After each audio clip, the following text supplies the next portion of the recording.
the burst we see there. Amar, he is not tanky at all. A Rupture was used on snaking.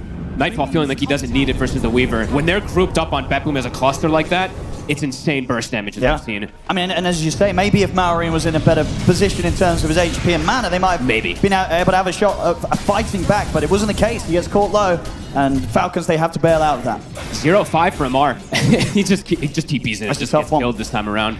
Gets tossed completely out of position. I mean, there is a reason why we pretty much saw none other team really try this hero at this tournament.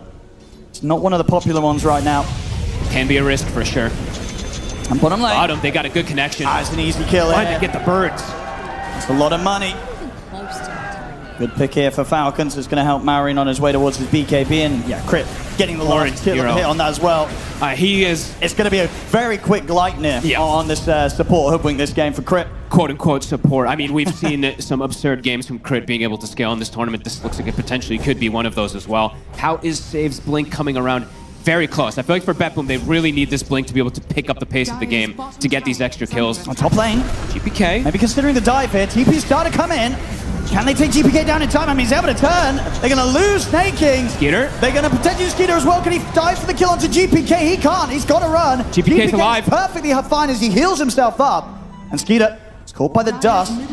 Avalanche back up in a second, but with the Shikuchi Nightfall's there. here. Vision. Nice TP. He's going to try and TP out, but the drops there from the Familiars. No escape as Peter. And GPK survives. I mean, it was so clutch. It was a risky move there from the two Falcons trying to go for that play that close to the tier 2. I mean, GPK is not that easy to kill. He may have had a bit of a slow start in the laning stage, but now, you know, third highest on the net worth. His farm's perfectly fine. He's speedy and he's relatively tanky with the VIP booster and Vestal early on. And this is not an easy kill to go on like that. No, and this isn't a game where I usually just see Snaking go for the Vestal. Almost every single game on the Venomancer, he's going for the mech this time around, so not going to be able to prevent a lot of that healing in particular versus that Coddle. We saw those blasts. I mean, GPK saved himself because he got those big Illuminate heals.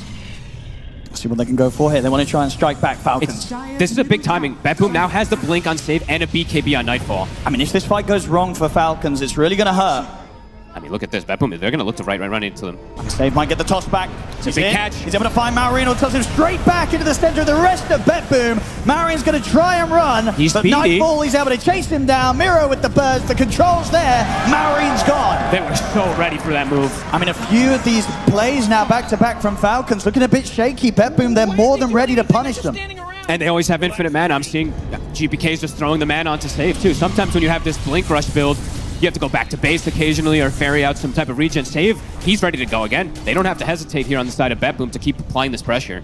I mean, that top play that Falcons tried to do with the 2 of them, and then that mid one around the 3 of them, they've just got to be a bit more coordinated, maybe even to the point where they're bringing the 5-man, because at the moment, Betboom much more grouped up, and yeah, the Blink Dagger timing on Save's tiny. It's going to punish these sort of half-hearted attempts at starting a fight from Falcons every single time. Yeah, and these heroes, they truly, even a 2k HP Razor, he's fragile. It's just the burst damage from Coddle with Solar Bind is absurd. And if they get these tossbacks, it's going to be super ideal. Get some invasion play here too. And Betboom, their lineup can accelerate things as well too with going for an early Roshan. They've got this Visage with Vlad's early. So if they do see an opportunity, if they get another big kill, they could look to set up for that soon. See what the play is going to be next. I mean, Snaking is trying to cut this top creep wave, try and slow down Betboom's chance of getting further objectives. See over in the mid. And Toronto Tokyo showing himself, he knows that he can kind of do this right now, and they don't really have the tools to punish him unless they want to drop a lot on this Enchantress. Snaking, he's been found again. And he has. Another free kill. They're getting a lot now, Betboom starting to build that lead. Falcons, yeah, they're just getting ran at. Betboom is finding every opportunity. Falcons need more time to be able to itemize to deal with this. Amar shows himself mid. As the Rupture, he's got to immediately TP out.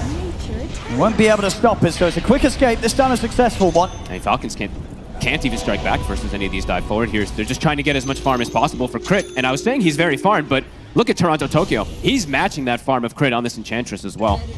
So keeping their scaling going as well and their supports on the side of Betboom. Betboom, they themselves can look to make these plays. They're so with ready. just kind of the 2 of them. If they get the sort of jump catch and they're so ready. And they do. Save. Straight in onto Crit. That's another easy catch. Amar's coming in with the squad. Okay, let's see if they can do anything in return. But Betboom's bringing the numbers. I mean, again, this feels like another risky move there from Falcons. Amar, he's trying to get back through the gate, but he's getting interrupted by the avalanches and such. I don't know if they wanted to come over it, Fog. Holy, BetBoom is just one step ahead. They were so ready for this move. Save and GPK were already there. The TP's at the ready too. Falcons, they're getting outmoved. They're crumbling a little bit. That was sick. I look at how quick the TPs came absolutely instant when they saw the Fiend's Gate drop down. And Crit's already dead. The fight just looks very difficult. They're trying to beat on a Tiny, but this Tiny's not squishy. He is pretty tanky, and then he gets healed up even from the Illuminate. Yeah, I mean, you can see what they were trying to do because they did have, Skeeter and Maureen in the neighborhood, ready to try and fight back. And he's just a little bit behind at this point, Falcons, and those sort of trades are unlikely to go their way, especially when they're taking them this deep on BetBoom's side of the map. Radiant's bottom tower is under attack. 6k lead now for BetBoom. GPK and Nightfall in a beautiful position. Nightfall well on the way to having the Manta done on top of the BKB. They're getting so many items too. It's like a pipe also from Yarrow, so they're all very tanky at this point on the side of BetBoom. While as we were mentioning, for most of this game, Falcons, they feel very fragile versus this Coddle and this Tiny Burst. Who do they want to go for on the side of Falcons first? It feels like for them now, time needed for farm, but BetBoom is... They're fine with sitting back and farming too. They do scale very hard. And it kind of feels like BetBoom don't really need to do anything, not only because they're happy to scale, but also because the last few times, it's Falcons coming to them. Yeah. And soon, as I was mentioning before, they absolutely can just look to go for that Roche at some point soon if they do get another pickup or so. A quiet game from Falcons, being able to make any aggressive moves themselves is snaking. Jesus, takes half HP just from 2 to 3 impetus from Toronto Tokyo. Mid lane, some pressure onto Nightfall, but... Skeeter's here as well with the glide. Okay. We'll force out the BKB at least. That might be an indicator for them to try and make a move on Falcons now. It was kind of a soft commit for them to force that. 90 seconds, well, they won't have to worry about a BKB. They'll go for their Tormentor for now. And they should have BKB finished on Maureen, ready for the next fight. Feels all important for him to be that frontliner, because Amar feels just fragile still at this point, being a frontliner. Yeah, anyone that gets tossed back into the rest of BetBoom, they're gone every time. This is cool, though, from BetBoom, right? The BKB's on cooldown. They're like, you know what, Nightfall, stick with us. We'll guard you, my friend. Snaking, very dead. Quick and easy one for BetBoom to start the push here. Look to take this tier 1 at the least and maybe go for more. And it's Radiant, right? Radiant side, so they can go straight into Roche Pit off of this. I think they will. That's a heads-up move. GPK is so farmed. He's queuing up the Dagon. I don't blame him. These heroes are definitely poppable. He also got blessed, of course, with the Whispers of the Dread, so his damage is insane. This is absolutely free Roche. All full HP as well, so right after this, they don't have to really go back. I mean, they have to go back to fix their lanes, but they can keep pressuring, keep looking for the fight versus Falcons. Falcons did find a little bit of farm in this meantime, though. Wall Snaking did die for the 6th time. Did see the gold lead trickle down a little bit, so they did find some farm on the map. But that's all it seems like it's been. Falcons just trying to find farm on the map, and BetBoom just hunting. Yeah, they're not able to keep up right now, Falcons. A few rough moves. Tried to make it coming out of the early game, and it's set them behind. One of the slower starts we see from Amar. Definitely trying something a little bit different this game with that last pick Underlord, and Crit. Far, yeah, really hasn't had the impact you'd imagine they'd hope for. Whoa, they're on GPK. I mean, he's going to try and go for him. They're coming through the Fiend's Gate as well. They're bursting down pretty low. See if they can finish him off. Mars in on top of him, but Skeeter's in trouble. They can't finish him. Nightfall just goes straight for the Weaver. Skeeter's dead. Now he turns back towards Crit and They get Mar. GPK. They do get that kill. Nightfall? He's thinking about going for the Fiend's Gate himself. He's actually going to get caught by the Bushwhack. Bloodbright's down. They'll start to now push Amar back here with the damage from the impetuses of Toronto Tokyo. He'll sprint backwards. He's cleaned up a double here. He takes out Crit. He's so farmed too. He is getting that scaling. So they can get more out of this. They've got the Avalanche. The Bloodbright. Amar is going to get chased out as well. BetBoom, they may have lost their mid, but they've taken out the 3 of them. Mauri's considering if he can maybe bring down Nightfall and return it. He's first of all. That's a huge one. Kill there. Maureen gets back in, takes out the carry. See if Toronto Tokyo can get the cleanup. He might get more. Maureen can continue the cleanup. Toronto Tokyo has to jump away. It is indeed going to be another. Cleaning up. And Toronto Tokyo with the trees. Can they get him? Oh my God, that was... He just got a gem from the courier too. If he dies, that could have been a full turnaround. Okay, well, indeed, Maureen, he's ready to start the turnaround this game. Holy moly. Huge kills for him to pick up in the midst of that fight. I mean, I don't know how much XP he's got, but he's straight up to level 19. This Razor, he's back on the table here, and he's nearly taken that top spot in net worth. We'll see it once again, the pretty much max static link that he's able to get off. And at that point, BetBoom, sure they got the 3 of them, but They've got to be so careful how they try and finish him off. They just can't. And they clustered. And this is where snaking starts to come into play too. Can't laugh at him where that, I think the Noxious plays, it bounces to all 4 of them. So Maureen, they're all slowed up, they all drop low, and he almost cleans up everybody. Yeah, it works out. You know, another fight where, you know, sure, Amar goes in and he dies, but this time it's absolutely worth it. Amar just making the call to get in with the Fiend's Gate, really force the issue, and just make sure they had the positioning to deal with GPK first. It works out massively. It's the first successful fight for them in this game. Even though, yeah, Skeeter and, of course, Amar do go down, Maureen, he's the real carry. Absolutely, and you know, from Falcon's perspective, if this Razor can build up to be this unkillable machine at the front of the fight, Maureen's going to have huge impact, and it's not going to be easy for BetBoom to go on him after he's got kind of this next round of items complete. If he can get the Satanic on top of the BKB and the Manta, it's going to be very difficult to burst him. Yeah, and Snay did get a lot also surviving throughout that whole fight. Even though he was, 6 deaths, Snay's now level 14. So he went, I think, from like level 11 to 14. I think they got so much XP out of that. They really did. Yeah, it really is absurd. Yeah. So the Greaves could help a lot. And, I mean, the important thing for BetBoom is they didn't lose that gem. I was so worried for Toronto Tokyo. Back towards the mid. And Falcons, they just had a good fight here. They maybe see if they can try for it again. Snaking this time. He'll be very easily dealt with. And Skeeter, he wants no part of that straight away. He retreats and looks to finish off his Lincolns.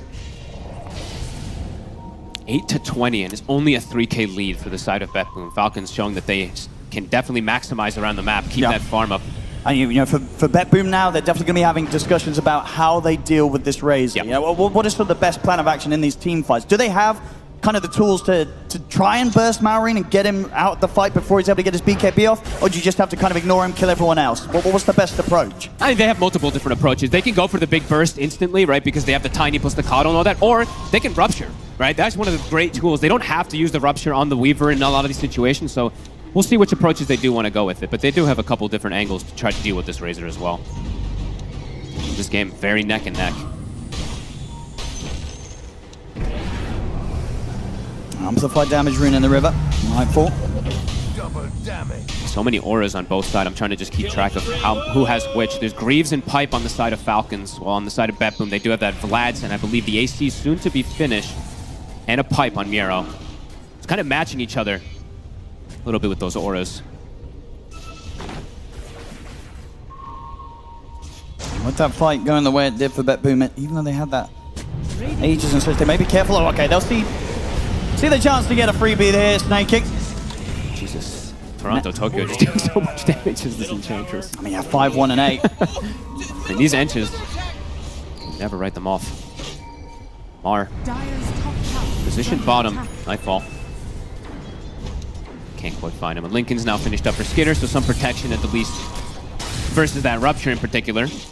As you say, I think, Nightfall, he's going to be more interested in... Perhaps, yeah. In really going for Maureen at this point. I mean, hey, maybe we'll see some sort of bro play where Skeeter pops Lincoln's down onto the Razor. Definitely. I mean, Lotuses and Lincolns, I think, are going to be prioritized throwing on this Razor at this point. He is absolutely their carry. Level 21 at this point now. I believe they still have the... Yeah, after that last fight, they did have the experience lead for a little bit, now going back toward BetBoom after they find a pick. Team's content with finishing up their next items. And Falcons, they've had the 3 of them sitting up here on this top lane for quite some time, pushing the tier 2. Glyph gets popped. Let's see what sort of response BetBoom want to come in with. The AC, complete now Mira. GPK did opt away from going for the Dagon first. Sure. He went for a Thorn Staff, just some extra protection since they did get on top of him. And by the time BetBoom's headed up here, Falcons, they're already out. They don't want to overstay their welcome. AC for Miero, level 17, soon level 3 birds. It could be a power spike that they look to play off of. Also an arcane rune for GPK. I mean, this is a pretty beautiful one for the Coddle. Falcons all together, though. I mean, for Falcons as well, a lot of the way that they can start the fight really is... It's sort of, Crit either getting some sort of skill shot setup, or Amar just kind of full committing with a Fiend's Gate into the midst of the fight. They just kind of have to charge in, it feels like, with their lineup, which could be pretty scary into this massive damage that's coming out. Miero now at the AC, like, this is nothing to laugh at. Unlikely to find anyone down here once again. And this time Falcons doing a good job of avoiding these moves that BetBoom are attempting. How long on the rush? Still about a minute till that respawn does get found out. And you would imagine next time we're definitely going to see both teams capable of clashing and fighting for the Roshan. I think Falcons is. I think they've now very ready for that 5v5. I mean, Maori's panic huge. on There we go. Maori. Yeah, 31 minutes, level 21, nearly 22, and yeah, Satanic BKB Manta. He is absolutely ready to go in. If he's ever able to get a link onto this Bloodseeker, the fight is going to be very problematic for BetBoom. They have to ensure that Nightfall is able to not get linked up. Middle tower's under attack. Flank around too. They know that this That's a Rosh good is angle. prepped. Yeah, and they're shoving the other lanes in too. Mid, tier 2's getting pressured. Amar shoving in top as well. He's got the Fiend's Gate at the ready, and I believe this Halberd also. So extra layers of defense coming in for the side of Falcons. Look at the courier. I mean, that's going to give Falcons sort of position away fair bit. So BetBoom, they're going to know what's coming. And they have information. They just threw the the acorn up on the high ground, so some vision being given from Crit. BetBoom, they'll be able to prepare. PK does spend his gold, so won't have a buyback if he gets caught. He has to be very cautious with his positioning on this Coddle. Does buy out for the Dagon.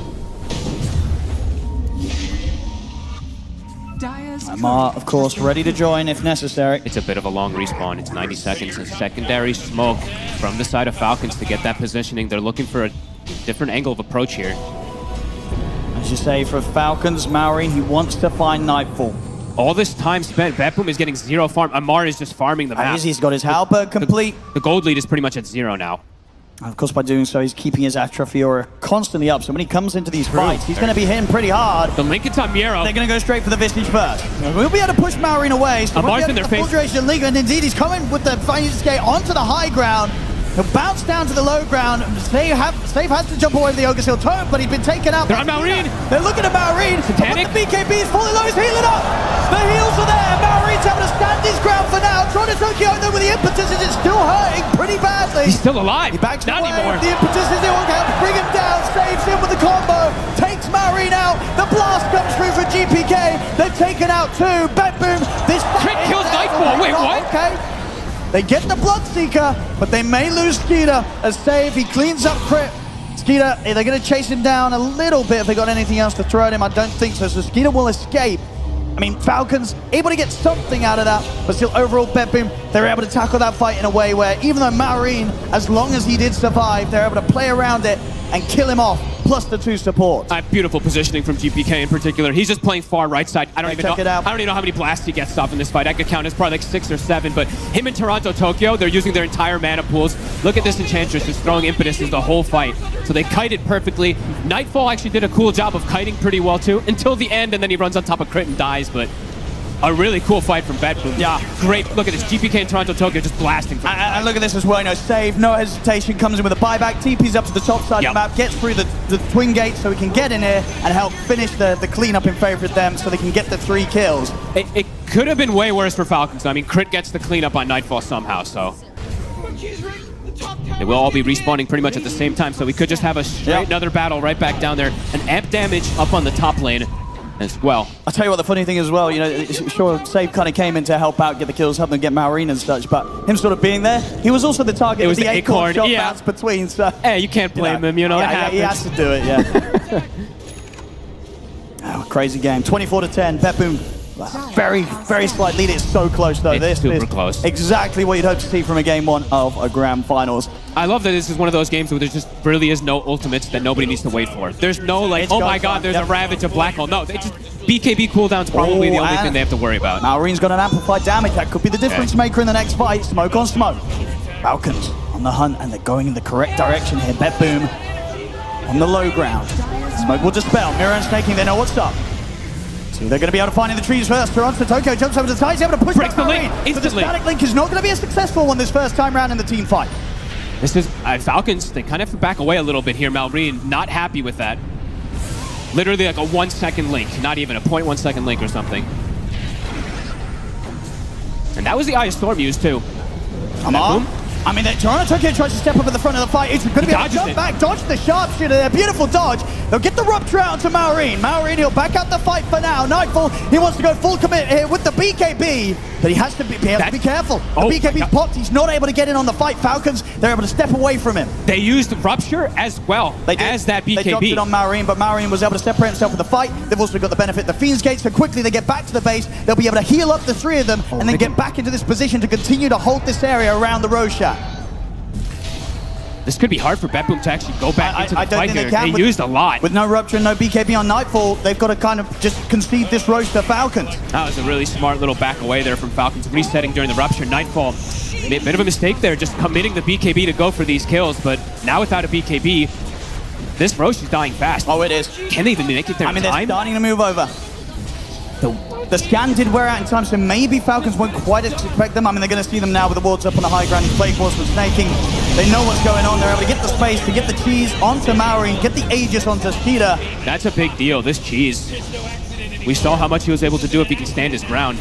An extra bit of healing, and now Skeeter maybe actually can do something in the fights also with this Aegis. He's been very quiet this game on the Weaver. He's hit 20 now too, so probably the peak timing until 25 gets that Geminate attack damage as well, so we'll be able to start hurting a bit here on Skeeter. He can actually commit in a fight now, it feels like, with an Aegis, while before he's just very scared to die constantly. Feels like this is what Falcons has been waiting for most of this game, kind of building up to this moment. I think for BetBoom, in terms of the next big items that are going to be coming out, it's probably going to be eyes on Miro. We've seen it a lot of times in his games. Getting this sort of Hex, getting this opening catch, it's going to be huge. They need it to have a chance of going on someone like Marine or Skeeter once the Aegis is gone.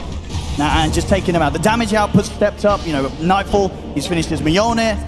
He's going to be working on the Aghanims next. So if they can kind of get the Ags on the Bloodseeker, the Hex on the Visage, that's going to be BetBoom's next strong point. Yeah. Heroes have gotten a lot tankier, though, in comparison to how it was before, where BetBoom could just pop a hero at the start of the fight. Not very likely anymore. Amar sitting at 3k HP, Razor as well, Weaver too, so harder for them to do the ideal kill one target, get the ball rolling afterwards. I mean, that Aghanim Bloodseeker damage could be pretty crazy. That's true. It's great percentage damage. He's far, though. He's 3k away from 3k away. Yeah, so it's going to need a successful fight for him to probably get that one. Or just avoiding a fight, right? I mean, they've got 3 minutes on the Aegis for Skeeter. This could very much be 3 minutes to BetBoom. They just focus on farming and do not want to get involved in any sort of action. The force field leads me to believe that Dire fortified their structure. Tormentor secured. GPK. No one to grab this. Pretty good shard. Falcons, in terms of their item progression, what we got? Refresher. They're getting a lot. Up next. Amar, he's going to be going for that Nullifier. So it's already built perfectly to kind of keep his team safe with the Shivas, the Pipe, the Lotus, and the Halberd. Now he can look to try and get something that's going to enable them to get a bit more aggressive and really go on these heroes like the Bloodseeker that wants to run freely around the team fight. And it really makes sense why Nightfall is going for an Aghanims, right? Because playing versus all this damage mitigation, he's like, my BKB duration is not going to be enough to kill these tanky heroes at this point, so definitely needs to try to get this Ags. Doing a lot now with the Aegis and Cheese. Falcons just taking full control of the map. They're just playing 4K that greed, lead. that greed that they love to have.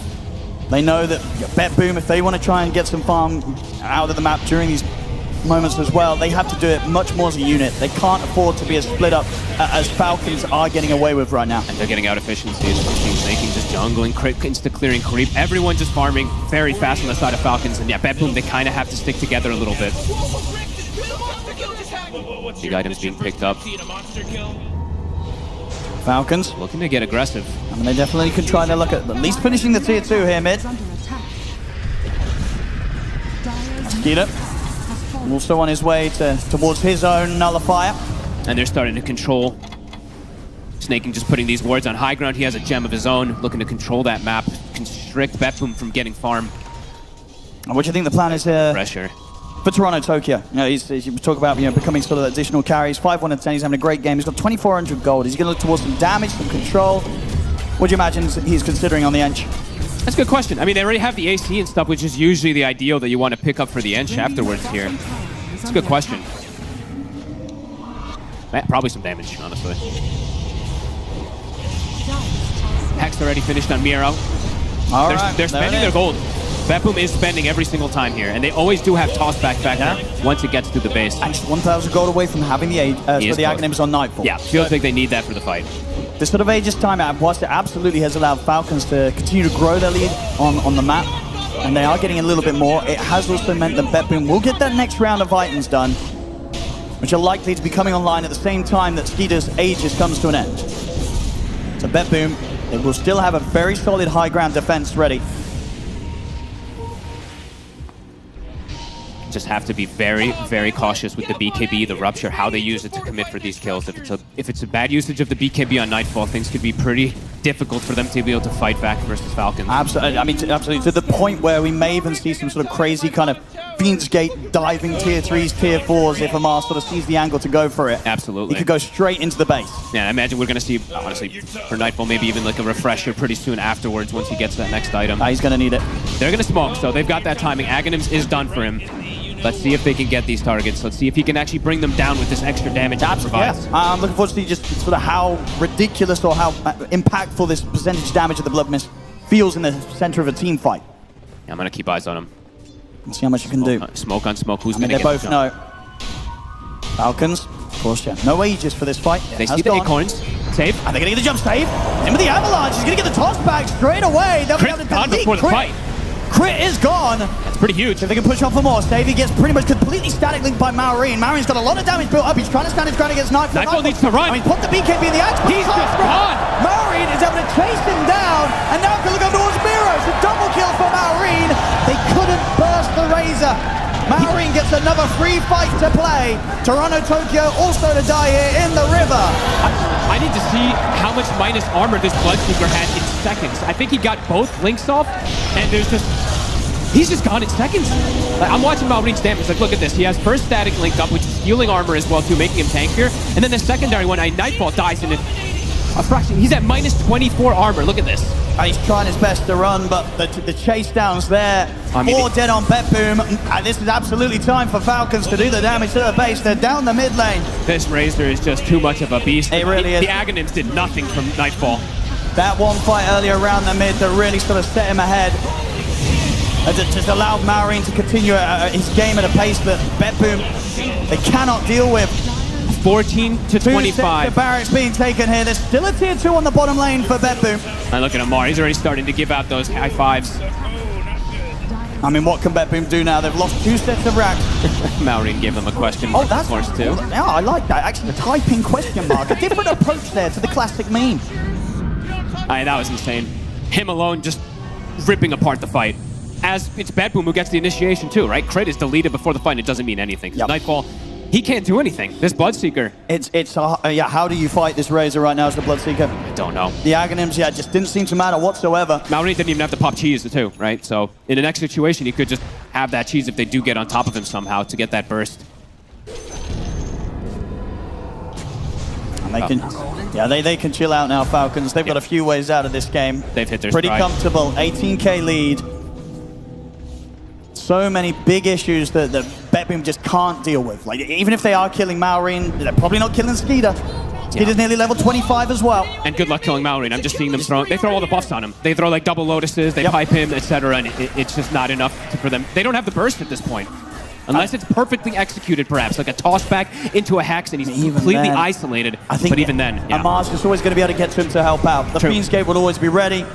Yeah. And I think Amar, for the tough start he was given in the lane, there's early deaths. The impact from this Underlord, it's absolutely been felt. Yeah, it really has. It's just the damage reduction, right? Something you don't really see factored in too much into these games, but a pipe, a halberd, atrophy aura for this Bloodseeker, even though he's got Aghanims % damage, it takes too long, it's too slow. And I think at the end of the day, maybe during the draft, when they wanted to go for this hero, they were kind of thinking more on the item sense of things, of like, what kind of items are we going to need this game? And you look at Amar's inventory, and this is pretty much the best off-lane hero to farm these items efficiently. For sure. With the way that they were playing the map right, where you had Falcons playing as 4, Amar getting to use the rest of the space to just hit these item timings despite a tough start. And we actually see the reveal now. Toronto, he feels like they do need that Lotus, throwing it onto Nightfall. That sounds like the perfect choice, but he's walked into a bit of a dangerous area. He has got back up, but the BKB's out from Maureen. They'll kill off the Tiny. He's just charging in. Indeed he is. He's ready to get straight onto the back lines and allow Falcons to continue to push forward, take out Toronto, Tokyo. Miro, he'll hide for now. But he's only got so much safety. As soon as he comes out, Skeeter's ready with the nullifier. Triple kill for Skeeter. As Falcons, they're ready to run it down the top lane. And if they wanted to, they can maybe just go for the tier 4s at this point. Absolutely. I mean, just you see Maureen tipping Nightfall. Nightfall has to just run in. He pops BKB and then TP's back to base. So, yeah, the carry impact is not being felt in these later stages. As Falcons looking for the cleanup. Yeah, expertly played here. On to the tier 4s. Betboom, they've only got the 3 of them left to try and hold back. Fortification will be there. We'll see how much respect Falcons give them. I don't think they need to back up at all. I think they can just stick around, keep this push going, look to close up this game one. Nightfall has no BKB. If he walks in, he's just dead. They're going to know that there's no buybacks even now. As the first tier 4 falls, the second one as well. The Ancient exposed. Save. We'll look for the toss back onto Amar. Got the damage to kill Amar. He's getting low. They'll get him, but he buys back. It doesn't matter. The Ancient gets completely destroyed. Game one. It is all Team Falcons here. As Betboom, they may have got that lead earlier. They may have been getting the kills, but those mid-fights turning it around. Right, 0-8, easy. But the thing was, it didn't matter. It did not matter. He really is a step. For someone that went 0-8, it was probably one of the best 0-8s I've ever seen. 100%. I mean, he's just jumping into the fights, causing panic. Yeah. I'm literally seeing him in these fights. He feeds gates in their face. So just causing this disarray. That bottom fight for Betboom, it went pretty decent, of course, but they did end up losing Nightfall, even when they get that one little fight, of course, versus Falcons, and then afterwards, I mean, Mallory just runs away with it. This build, of course, kind of perfect. His Refresher's Satanic, unkillable, and the Bloodkeeper just can't do anything versus it. GPK ends with only one death, but they can't actually solve the answer of taking out Malrine. Yeah, I mean, at Nightfall, you think back to the start that he had a pretty perfect start. He did. He couldn't have asked for more, so it really just sort of begged the question if, at the end of it all, if the hero itself was just a hero that was always going to be very tough to play unless they stayed consistently ahead throughout the game. As soon as they fell behind as a team, yeah, the Bloodseeker just didn't feel like an issue whatsoever for any of Team Falcons. Maybe they'd lose a support here or there, or one of the cores, but in terms of ever being able to clean up a fight as a Bloodseeker this game, it just didn't look like it was ever going to happen. No, and I mean, Falcons just, they seem to understand the most about just having to keep up with that farm on the map. I think the score was at some point like 15-4 or something like that, but they kept their composure, got the farm, waited for the items, and then it struck back. They really did, especially after sort of those first 3 plays they made that went pretty horribly wrong. You know, there's sort of the 2 deaths top, and then the 3 in the mid, and then that move around the Tormentor of Betboom's. 3 bad moves back to back. It didn't matter. After that, they cleaned up their act and they clean up this game. Falcons will take game 1. Thank you very much, Only Pixel and Fog. Yes, game 1 is in their hands. Let's see if they can do it for game 2 or if Betboom will tie the score. Before we get there, though, I want to break down this game because for a long time, at the start, it was Betboom that was leading the charge, and it was Falcons that was left to fight back. I'm joined by Jenkins, by Effie, and Saberlight. Saberlight, we saw at the very start a keeper of the light that went uncontested almost, and I personally thought Betboom's got this. Yeah, this Keeper of the Light, it's a very strong early game hero. I think also the Visage is very good early game too. But somehow, as the game went on, this Razor just went completely out of control. There's nothing you can do. He has 2 Satanics, 2 BKBs. What do you do? Yeah, I mean, as the game progressed, even though Betboom had a great start, Falcons just found their space, they found their farm on the map regardless of the pressure that Betboom brought early on. And then all it took really was some damage mitigation on their side, right? You have this Underlord with the Pipe, with the Shivas, with the Halberd for the Bloodseeker, who is the primary source of damage later. And then you have this Razor who, as he's getting stronger, he's got a Lincoln, Weaver's got a Lincoln that he's putting on him. He's got 2 Lotuses, one on Underlord, one on Venomancer. It just felt like they couldn't get through this Razor. Yeah, I agree. I think the itemization from Falcons was very good. Obviously, the plays in the fight from Malrine and the supporting cast, keeping him alive. There's like 3 or 4 fights there we saw where he survives like 20% HP. Maybe he ends up dying at some point, but they get so much from it because he survives longer than he should. That comes from the Lotus Orbs. That comes from the Lincoln Spheres. He also went for a BKB, which is, you know, fairly obvious on Razor. But then Refresher, which these days is not super popular on Razor, but he's playing into Bloodseeker, which is like a mixed damage carry with the Aghanim Scepter. And they could not kill this Razor through the BKB Refresher. No, it felt like when our first 2 picks of the game, the Keeper of the Light on one side, the Razor on the other side, it felt like both teams kind of got what they wanted, and one did well early game, but not well enough for the Razor to take over later on in the game. But because we got a Saberlight on the panel, for our Ace the Predator head-to-head, we wanted to take a closer look at the offlaners, and Saberlight, like, you be the judge. Like, how do you feel this comparison went down, the Visage versus the Underlord? Alright, so guys, if you look at this head-to-head, as an offlaner, there's few things that you need to keep an eye out. So for example, being 4-4-12, is better than being 0-8-14. No. However, However, I don't think I remember him dying 18 times. I'm fairly sure that was supposed to be an 8. Somebody in production really doesn't like Amar. However, That was a typo, I believe. However, even if you are 0-18, even though he wasn't, as if your team wins, it's space, guys. And that's what being offlaner is all about. So I think we can all learn a lesson from Amar about how to make space in the game. And yeah, thank you, Amar. This was amazing. Is good. This is good for all the pub offlaners out there. I mean, Underlord is the guy for that. You're just a big beefy dude. You run in there with your body and, you know, pipe of insight, and you run in there with your Shivas. It's just like, kill me. You know, kill me. And then it's not worth it. Or at the very least, you say that it's not worth it after you die.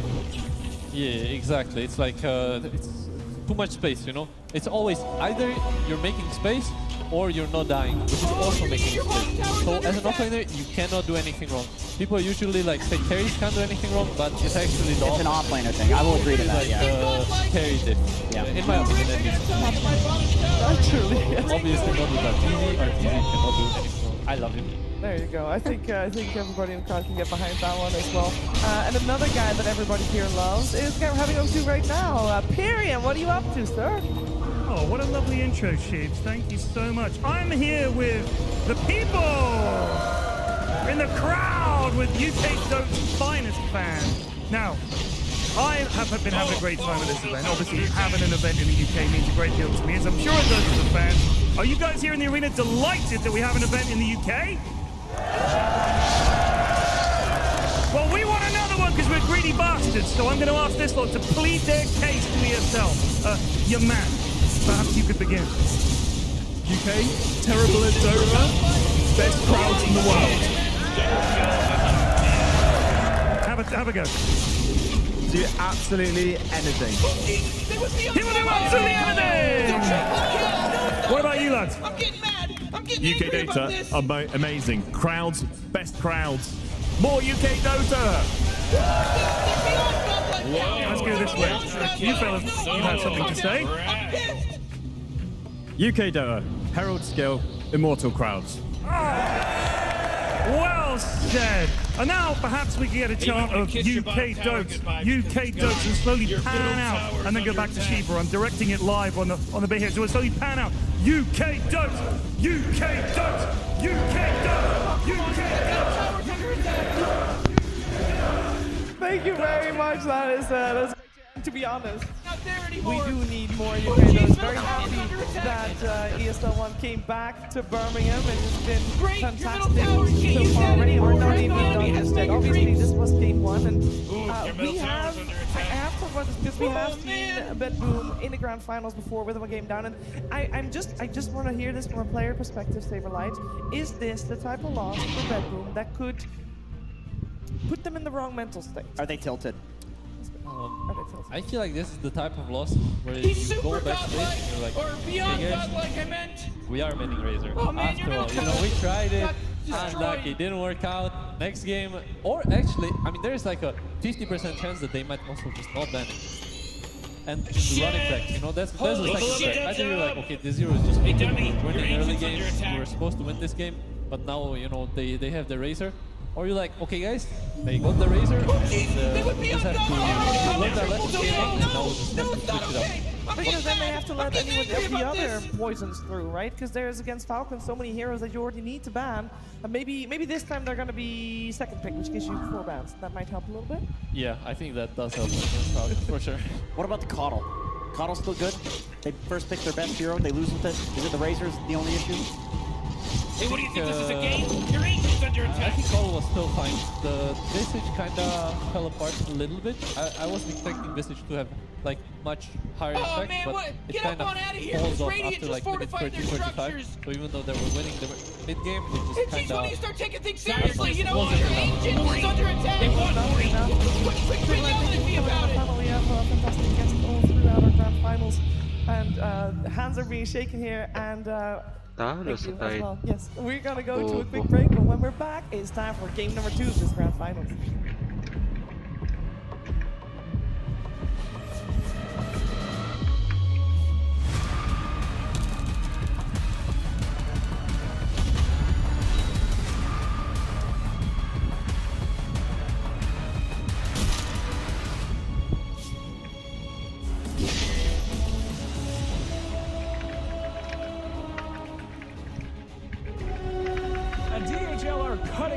3D printing technology allows us to create anything we could possibly need to ensure uninterrupted operations. Sweet baby. Oh my. Finally. Even if we don't deserve it. If you think you have better ideas on how to use this tech in the world's largest logistics company, then sign up now.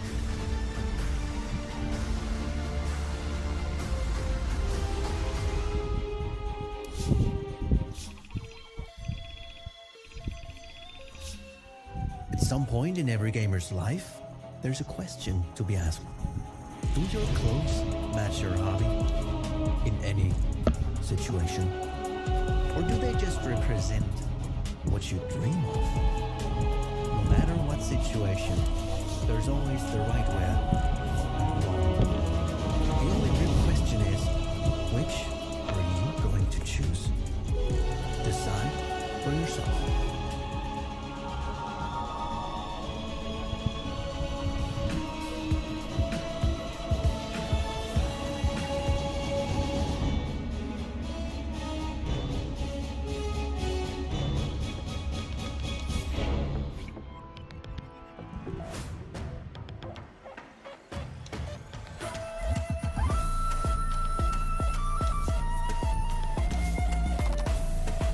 Apply your color.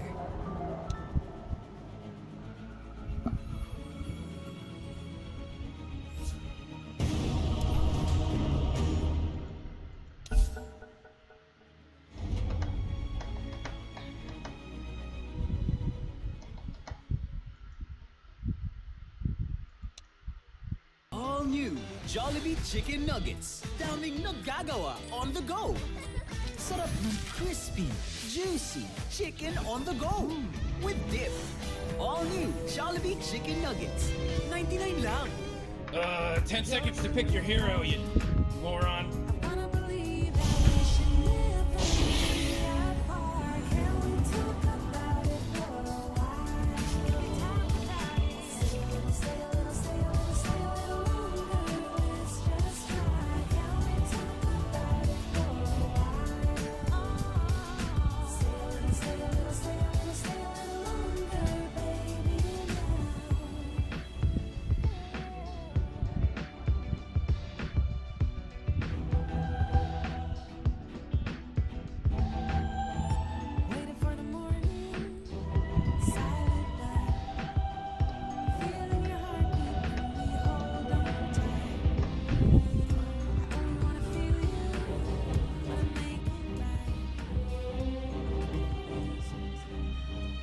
Ladies and gentlemen, I'm here in Birmingham. I was told to say it like that with special guests today. Devi Lama from Team Heroic. Hi.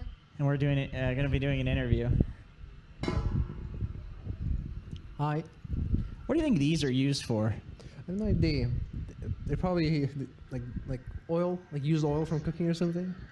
Something gross for sure. You're a married man, of course. Do you do a lot of cooking in the house?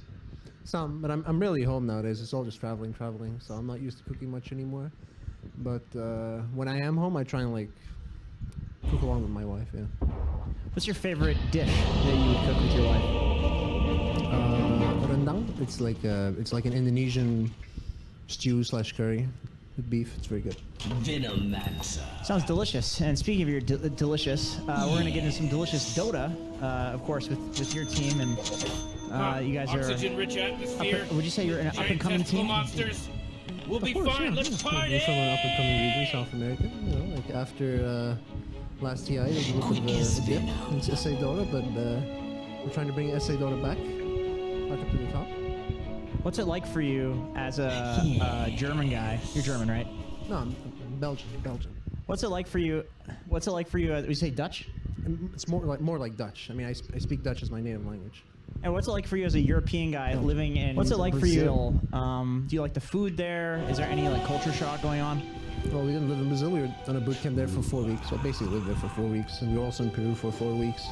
No, it was all very peaceful there.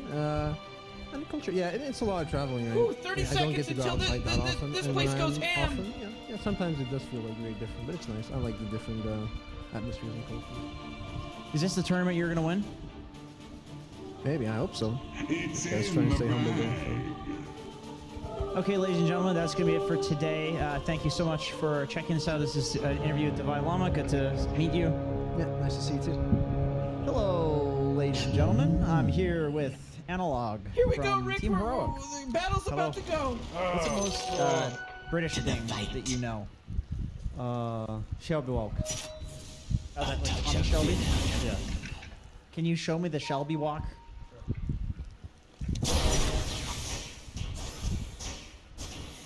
Pete, but you okay? Get back here, dude. Come on. We're doing everything. He just kept walking. All right.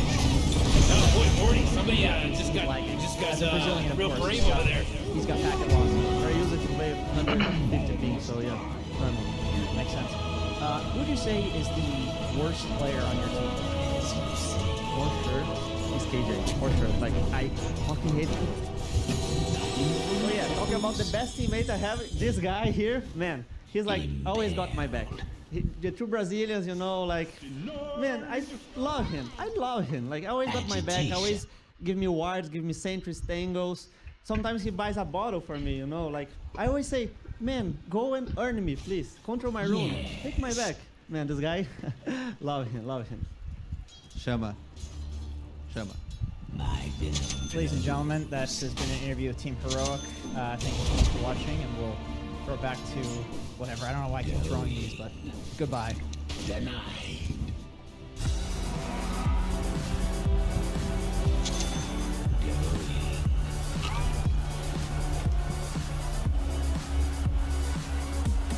With Vim and Venom.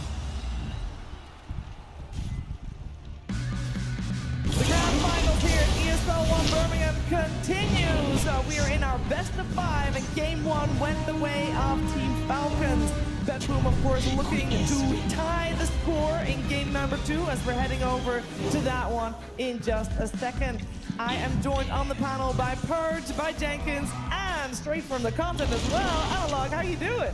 Pretty well. Missing KJ, like you guys see, but pretty well. Pretty excited for the finals. Could be very good games. Yeah, but I know you watched a little bit of that first game. How did you think it went compared to how you thought it was going to go?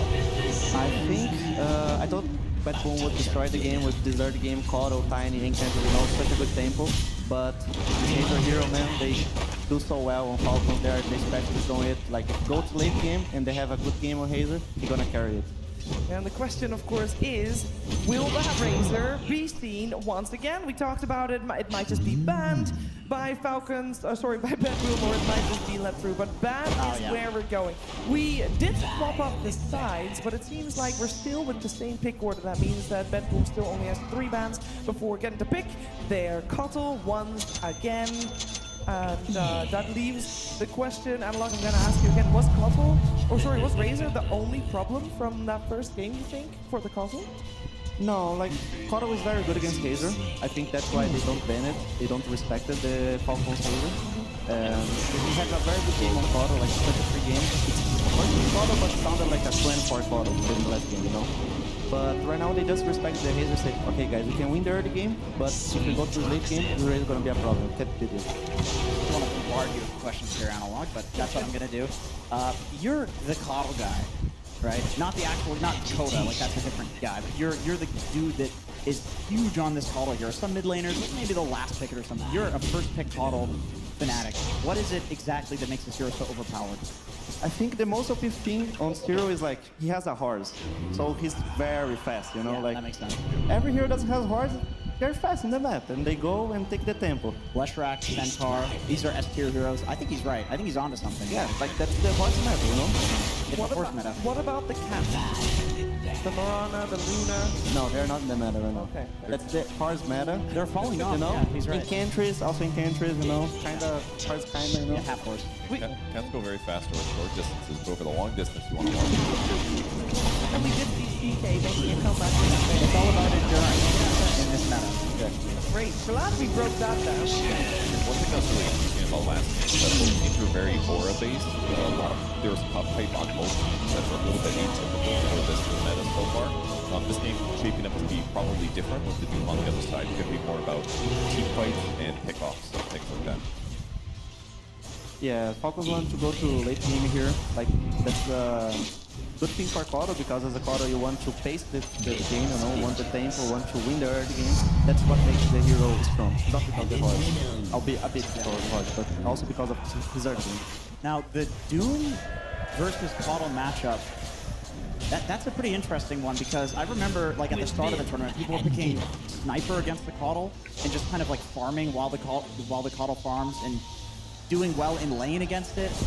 From that, is there like a similar thing here? Like, are you happy being a Doom versus a Caudle mid? Because Falcons has been flexing it to mid mostly in the last couple of days.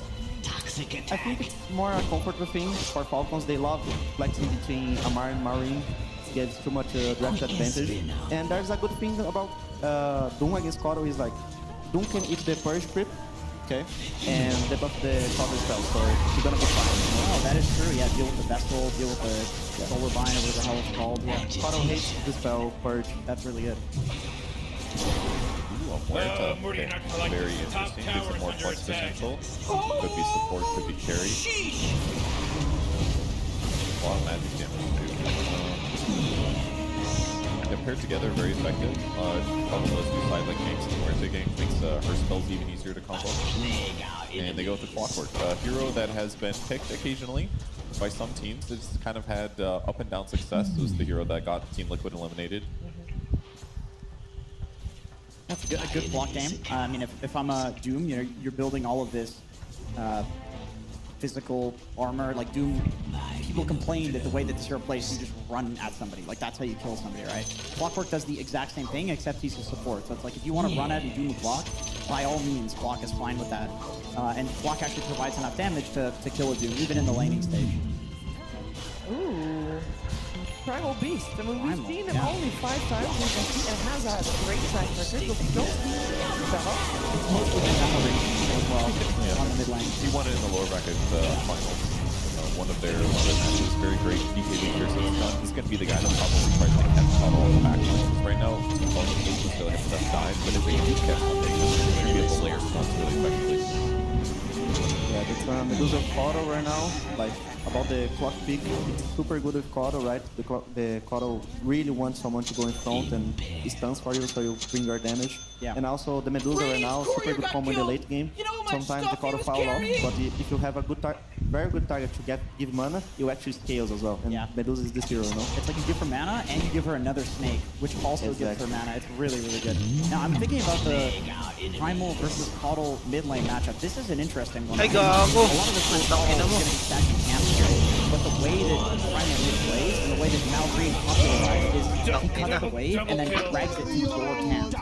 So, is this like a counter pick to the Caudle?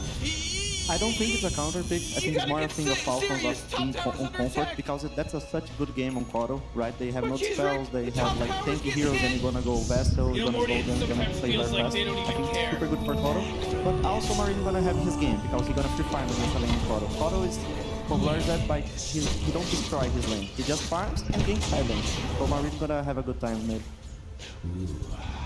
I like the anti-mage ban still earlier today. Yeah, the Falcons doesn't mind where the anti-mage goes against the Medusa.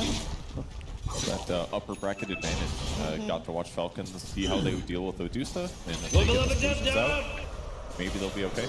But there's still a lot of diffusal blade heroes that you can pick in the game. It won't be nearly as effective as they am. That speed is pretty up there. But she's right. The top towers gets hit. Pretty good. Really finished off the last 20%. Yeah. Oh my god. He's dying. That was fast. That was really fast. Are we getting a quintuple here? We're getting like a rampage at least. Oh, wow. A little struggling going on. Yeah, Analog, welcome to being a panelist, by the way. You just watch people jump here. Yeah, go ahead, make a comment. Go, go, go, go, go, go, go, go, go. Alright, you got the job, bro. Sweet toxin. How many people is this? This is a full staircase of people. It's like Blink's Precious Dragon and stuff here. There we go. Are these the final two? Is it? Final guy. Oh. You got this, man. You never give up. Never give up. Oh my god. Oh my god. Great finish. Great finish. Oh, these Venomancer spitting everywhere. No Venomancer in this game so far. We do have the ban out for the Beastmaster and the Lycan, so a couple of off-lane bans there to target Miero. We have the anti-mage ban so far, as said already, for Bedboom, and on the side of Falcons, in terms of what you need to ban, you would need to ban carrying this one. I believe we're still looking for a speeder hero, is that fair to say? Yeah, I was looking for a Weaver here because of that recent game. He don't like that much the clock, but he don't have a problem with Photo is low, and he can also build Fuso, maybe go for the mana burn talent. Whoa, killing spree! Oh! He did get banned over. Oh, yeah. Bedboom was on the stage. Tower's under attack. Wanted to remove him from the equation. Would have been great. What about like a gyrocopter or something? Maybe a little vulnerable to Coddle, but Yeah, it also gets outscaled by those, I feel like. They do have absolute last pick, and they get to see Centaur coming out, so a hero that's good against Centaur. There's also maybe a counter carry to the Medusa. I mean, you could play fast with a life stealer. Yeah, you can destroy like 2 lanes, and have a life stealer.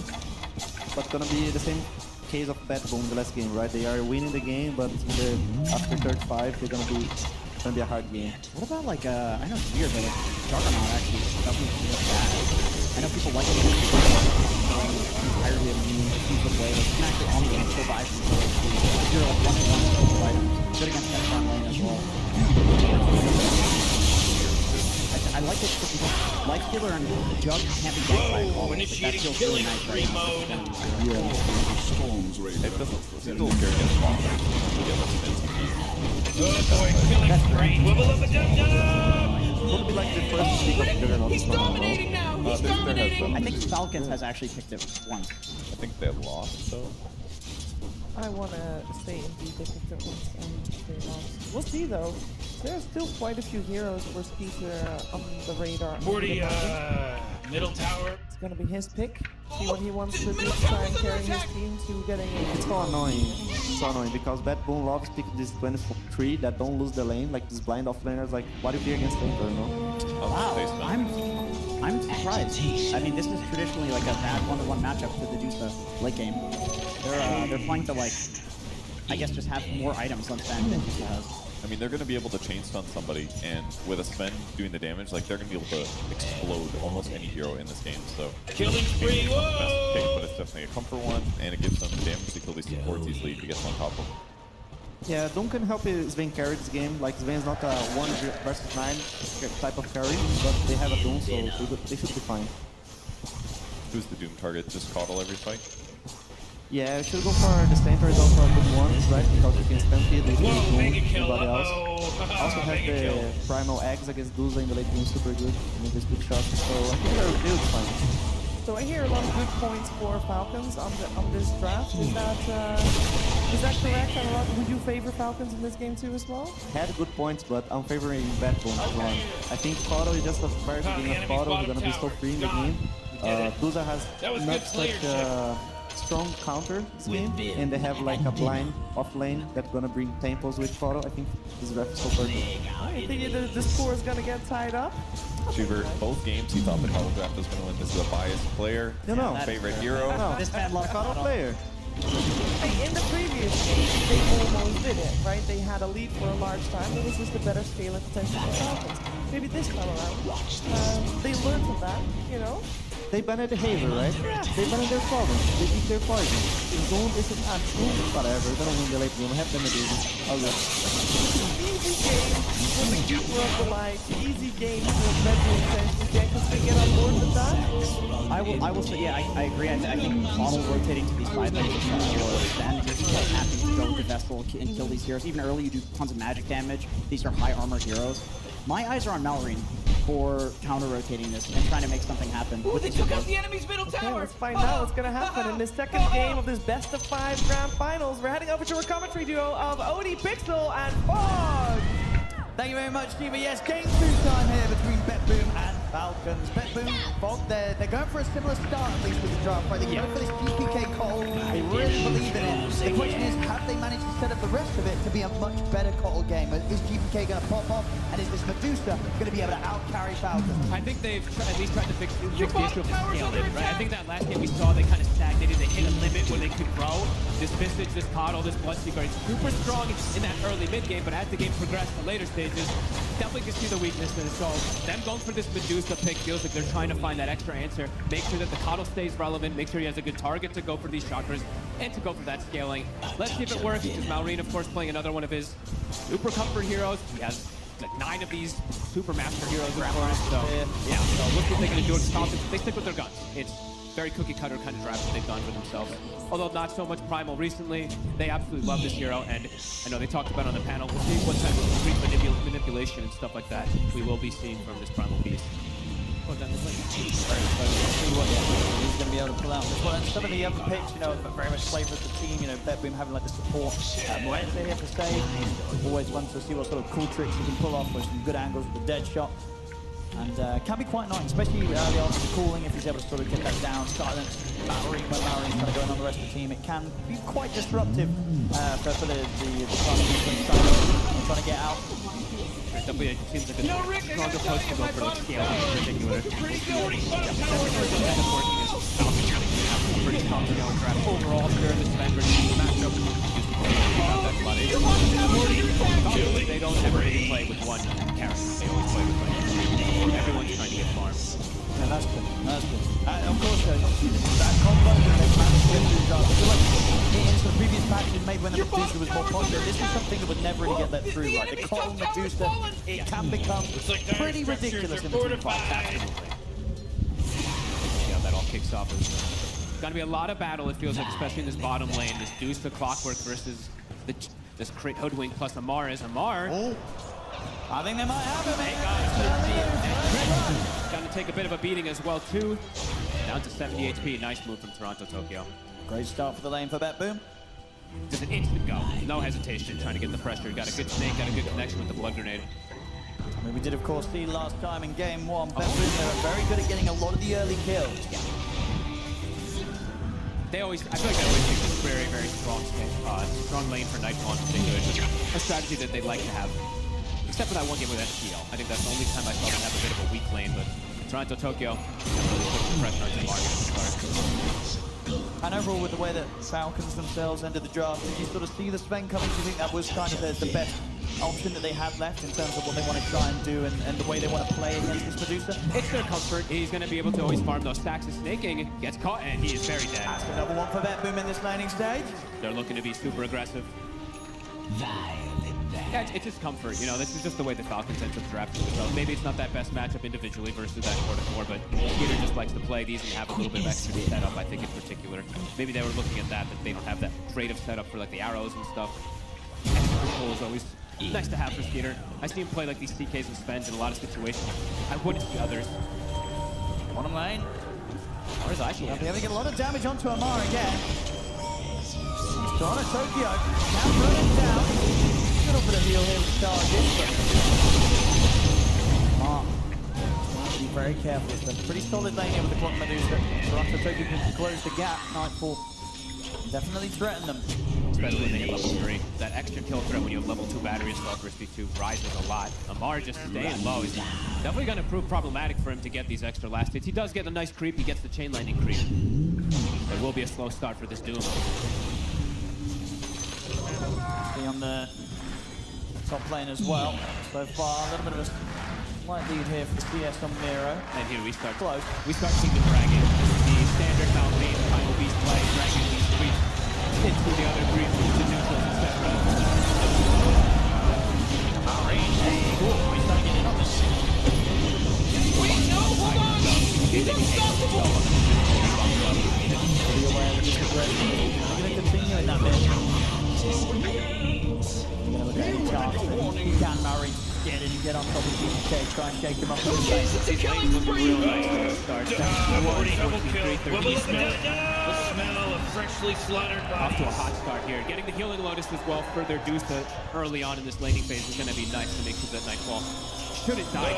Your bot tower's under attack. with sort of the wand and the lotus. It's not a hero that they can really go on. Hey Morty, guess what's not there? The And bottom secures the range tower. creep. So Tokyo. Chris being much more careful now about allowing the clockwork to close in on him. It's really nice that he's able to get boots early on this clockwork, getting the early kill. He's able to close the gap on these heroes. A lot more than likely. Impressed a bit under the tower, Speed. I mean, if Dave and Mira, is this a duo that can dive the Sven early in this lane?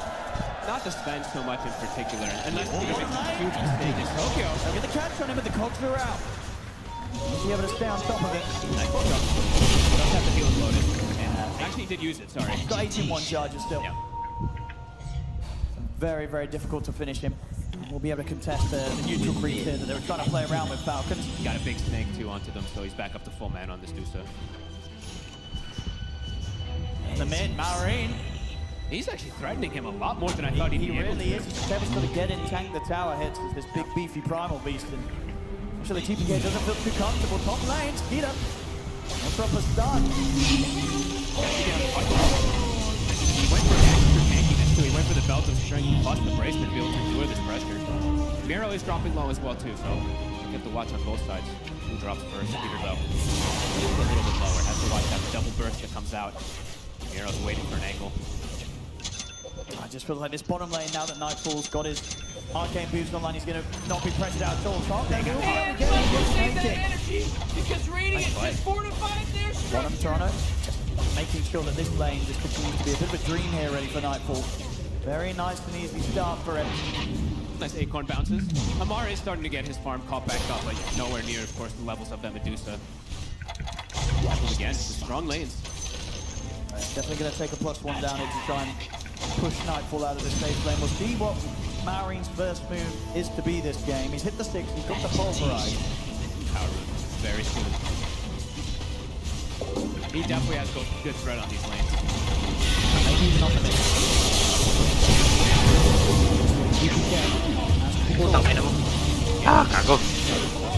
Crown now a little bit tankier. He's going to get the power rune. Maori gets it. Oh, a very nice one as well. That will definitely enable some tower diving in. Yeah. Creeps also to the hard camp, gonna keep accelerating his farm. He has a 500 advantage over the Coddle. Marine really knowing how to play these matchups. The first rotation is coming out of Mark. Steps up far. It's a good push back from Crit. We'll hold back GPK for now, but it won't matter. Not enough to save Lamar. Turn charge acquired. Across for Crit, but Crit's already out. Just so it's close. Okay. Yeah, Solarbind almost being able to grab him. Looks like he just wants to clear that small camp. I mean, Marine's considering coming over with the counter movement. Oh, this. See what he can find. Maybe. Now, GPK is already out the lane. It's not going to happen. Marine's not able to get over in time to do anything unless GPK ends up walking into him, but he's going to take the safe move. He knows that Marine's not showing in the mid lane and need the scan there. They had that ward that saw his rotation from earlier that GPK placed, so then afterwards he just, he's like, he never went back to the lane. Yeah, he's lingering, so. A touch of nice venom. There from GPK acquiring his urn. It looks like he should have that pretty good timing on the Spirit Vessel, but yeah, still 250 gold behind. Sweet Still just continue Where Marion wants to go next. Does have the backup of Crit around the mid lane. Are the stacks looking for Skeeter? Because I'm seeing Skeeter, he is getting slowed down a decent amount right now, while the Medusa is absolutely free farming, so he's going to need a bit of a steroid and increase. Snaking, usually he's the one that does that, so already seeing some double stacks being prepared for Skeeter. Again, Tokyo gets on Amar. TPs are coming in again. This time they're going to be bringing in a +2. They really want to kill off the Doom again. Can they get the angle? Get the slow hit, and TP's coming in return, and the pushback from Crit's been up. Holds back Toronto Tokyo. Here comes Malry. Amar's going to be fine, and now they're ready to turn. Malry goes charging straight to Toronto Tokyo. Amar able to finish him off there with the Harpy Lightning. And they get the courier. Nice try there from Save. He's trying to get the angle of the dead shot to push the Doom back, but just wasn't in Your range. top tower's under attack. The reactions from Falcon. I mean, that we're seeing, very much the early focus from Betboom is in the direction of Lamar. Last game, they were definitely shutting him down the laning stage. And this time, Falcons, they're stepping up their ability to keep him safe. They want to make sure that Amar has a bit of an easier opening so he can pop off. He's the top net worth for his team, so even though he did get pressured so much in that early Q wave, he's been able to get that from. And the last hit, of course, coming off once to get that kill on the clock. rest of it. There's a lot to do with the back out there. Really worth the quick spot. Double kill. Very difficult for Falcon to slow down nicely. To get the free farm down here. He's going to have really good time. Pretty good Medusa game on paper if they can push it out late. Have to always say, like, on paper, right? Falcons have proved time and time again to have so many answers to some of these type of heroes. I mean, if this Sven, Nikita can sort of get like an arch in the head, there will be that timing where they can group up, make the jump, and potentially burst the Medusa.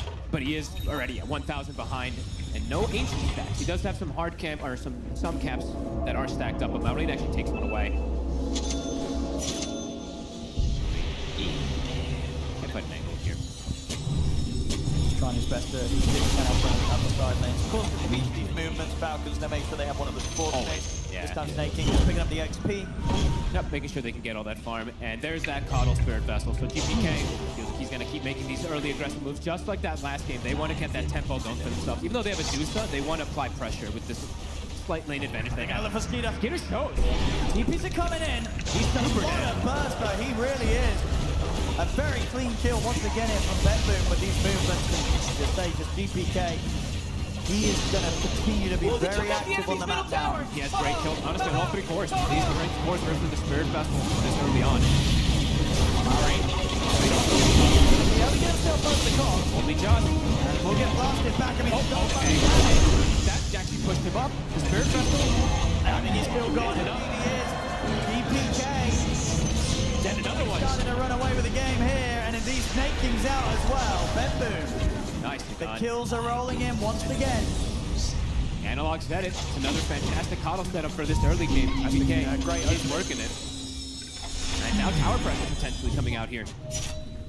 Dire's top tower is under Now it's going to quick sequence. 3 kills back to back to back right after the Vessel's finish. It's going to enable him to get a boost to travel. Bit of a funny bonk up there, of course, for Maureen, but it doesn't matter. GPK, he's got that vision. More than enough charges. Can't escape this Keeper of the Light right now. Very easy for GPK to lead the way, and also very difficult for Falcons themselves to make the move. They turn up and try and go on GPK, he's going to be over very shortly. I mean, he's only, 7 minutes away from the box. At that point, he'll be in every single fight. Amar is going for the playmaking. Amar buys a super early blink. I feel like I don't really see him do this too often. Let's see if he can find the payoff. Snake jumps in. It's the 2 supports. I mean, Stampede's there. We'll drop the Doom down. Go, Ares. Gives them something. Oh, they're going to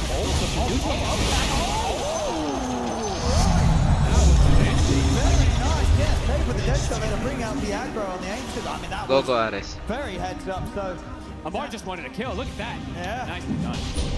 That blink reveal, that early blink, as you said, he goes into not getting the payoff that he would have hoped for. Heads on play, we saw them in the early game last time. They seemed one step ahead of the lead all 3 of those cores having an excellent time. Of course, fortify them there. Get that recovery out there. Your middle tower is under attack. Nightfall, clear separation, 1300 over Peter.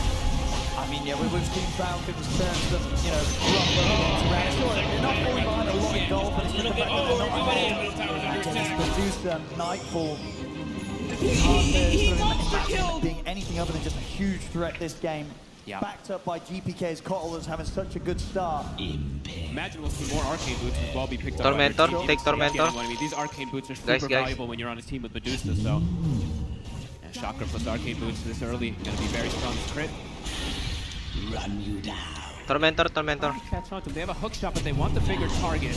Correct? Trying to jump away, I mean, he's very dead. Anywhere the Bedboom can go right now, they will get the kills. And they hang on to the big spell too. The hook shot's still available if they want to go for a core. Yeah, where Amar was, rocket on the side. We want to find him. Pretty much going to be all the map goes done on Nightfall. Probably the fastest. Amar's pretty jump there. Arcane Boom. Nadali ako. Putang ina. Getting pressure. They have great vision surrounding it too, so not really away from Falcons. Probably just looking to get the farm right now. It's been a bit of a slow start from Falcons. I mean, Maureen, we did see his efforts. Tower, trying to get something going with his early movements, but they've only been able to, as a team, find the 1 kill so far. he has to be careful walking into this lineup. He is playing versus the Clockwork as well, too, which can be a bit annoying for squad speed. Yeah, we see there.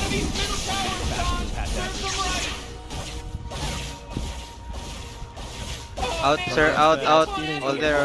It's gonna be a lot of farming for Falcons. Out, Razor, out. All there. Unless it's Amar, he Told does you. have movement already.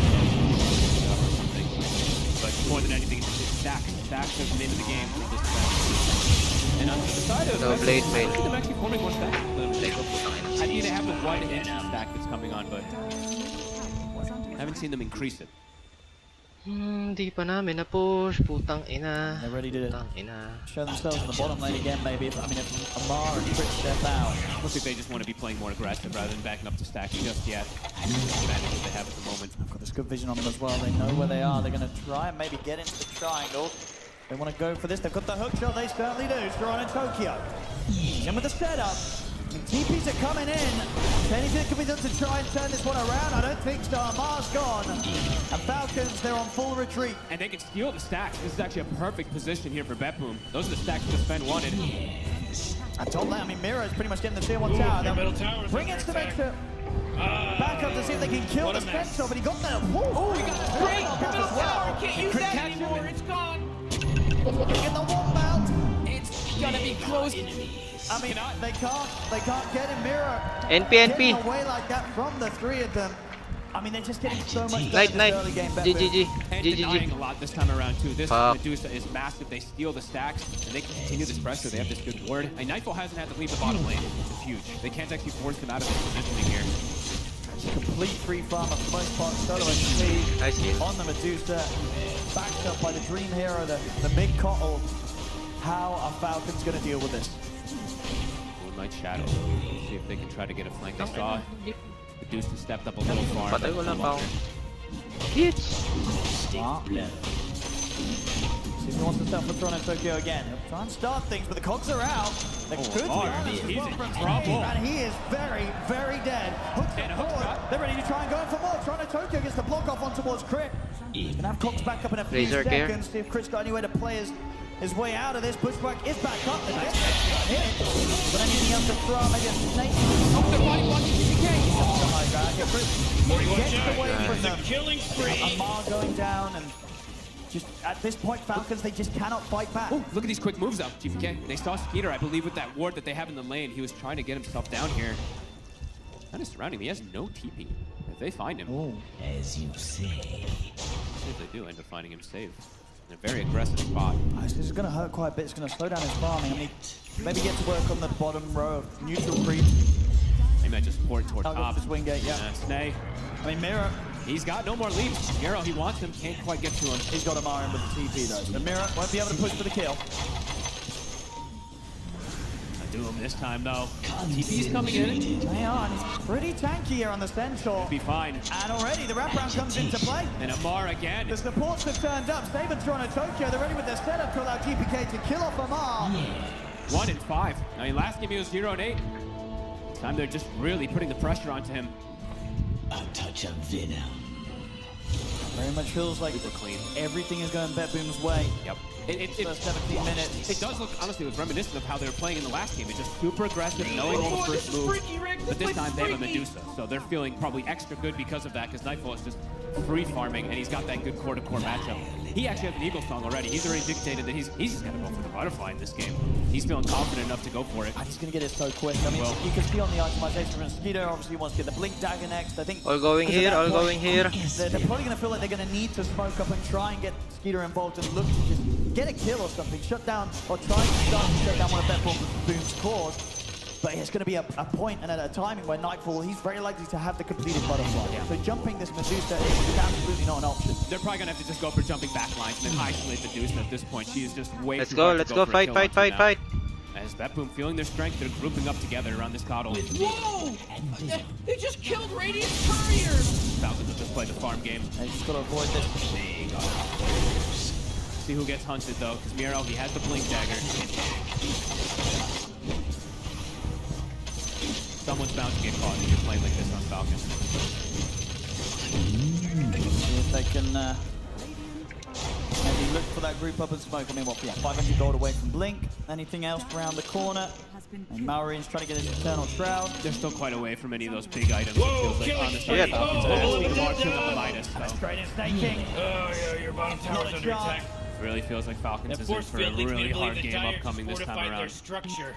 With vim and venom. And as we saw, they were able to turn around the start of game 1 and come in with a very impressive victory to start the series. I mean, if they're able to turn around this one, it's going to be even more. Tol, I'm carrying you. This one is very hard. Yeah, they don't have You're that the one force soloing, field. then blame me, Yeah, stupid. advantageous with the Razor and the Weaver farming. It's just Spencer to do stuff, so if he's going to be able to work his magic or not. Stupid Razor. Feels like they're going to need so much more time for this lineup on the side of Falcons. And Lamar, if he does meet the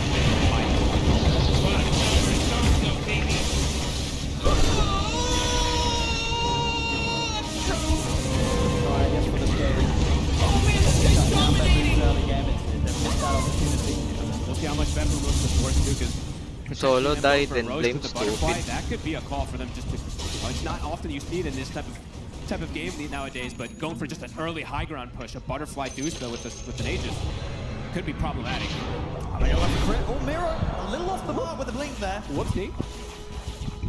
Saves like, don't This worry. Razor. I'm saving the dead shot. That's good. Oh, okay. Feeling pro Get the stupid. zoom off. And indeed, that's the dead Muerta.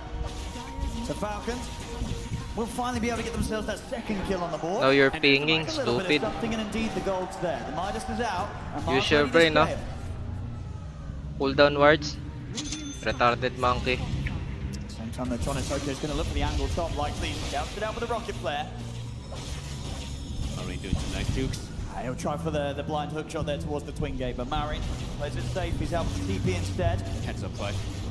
Right now, rotating over. Actually just instantly canceled. 20-minute butterfly on Nightfall. Let's see how much they look to force with it. This Falcons is splitting up the map, just looking to keep getting that farm, see if Bedboom identifies. I think maybe, let's see if they see the Midas in particular on the bar, then they really want to push forward. Mirror. He's got the jump in the mid. Incredible amount of burn. Stupid. Oh, Morty. Oh, you better hold on to your hat because now it's a mega kill. Stupid. Baby, 5. There's no accident anymore. Told you to make blade mail, stupid. Series, they'll keep letting GPK get away with his first big call.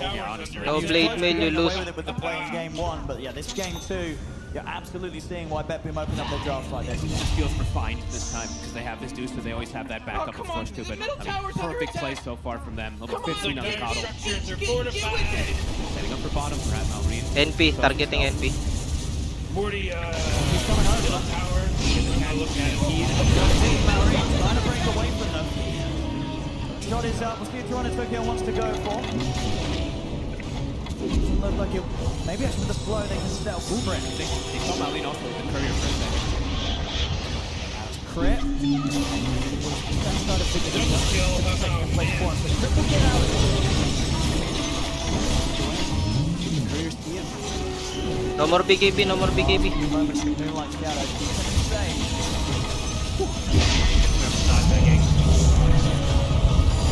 TV's at the ready. Back towards the top side of the map. They are, I mean, against all this pressure, Falcons farming. They are still Out, getting sir, the out, farm. out, out. XP as well too. Oh, DK is there. Out, DK, out, DK, DK, DK, out, out. Don't fight, don't fight. Oh, Crip. Looks out of options here. This time, Toronto Tokyo, he doesn't miss. Wait for him, wait He's for him. trading. Another one to be found, and now they've got the creep coming around on this bottom lane. They And can take snaking. up the tier 2s, and indeed, you'll have the leaps this time. Snaking's fine. As you say. The waves pushed in here by Betboom. Enemies. Falcons getting close to at least one first timing here. Make Sven is radiance. getting closer and closer to Abaddon. BKB. Marine has an Eternal Shroud, so a Go lot more damage. survivable. So maybe they're gonna wait. Once they get these like 3 big items together, then perhaps you can see Falcons close to strike back. But it's not gonna be an easy way to fight back into this lineup still at this point with this Seduce is so big. This is something they can just rally around. I feel like in that last game they didn't have that, or they can just play behind like this. The Bloodseeker are a lot weaker in that instance. And they'll be able to take this away. Yeah, they will.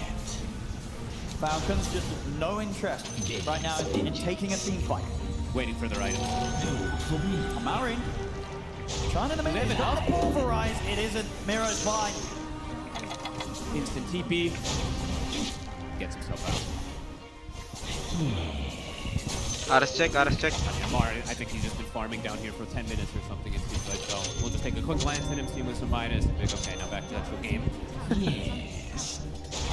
Beppu continue just trying to chase, find these opportunities, get a kill to open up, to get a tier 2 and to go for this roast soon. We can definitely feel that the build-up for Falcon. It's starting to, yeah, they're Getting starting these to get their items. items.